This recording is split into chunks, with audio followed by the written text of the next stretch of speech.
Hello বন্ধুরা, good morning সবাইকে। তো আজকে 1 তারিখ আর নতুন বছর শুরু হয়ে গেল। তো সকলকে হ্যাপি নিউ ইয়ার আর এই নতুন বছরের অনেক অনেক শুভেচ্ছা আর ভালোবাসা থাকিল। তো আজকে অন্য দিনের তুলনায় ঠান্ডাটা একটু বেশি লাগছে আর হালকা হালকা কুয়াশও পড়ছে। তো আজকে মাঠ থেকে রাস্তায় চলে এসেছি, দৌড়া হয়ে গেল। তো চলো তোমাদের একটু রাস্তাটাও দেখাই, দেখতে থাকো যে অল্প অল্প এখনো কুয়াশা পড়ছে।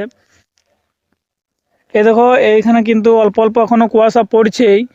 তো তো ব্যাপার হচ্ছে যে তোমরা যারা এতদিন ভাবছিলে যে আজকে মাঠ যাব, কালকে মাঠ যাব, তো এই ভাবতে ভাবতে তোমাদের একটা বছর পার হয়ে গেল আর নতুন বছর চলে এলো। তো এই বছর তোমরা সেভাবে প্ল্যান করো যেন মাঠটা আসতে পারো।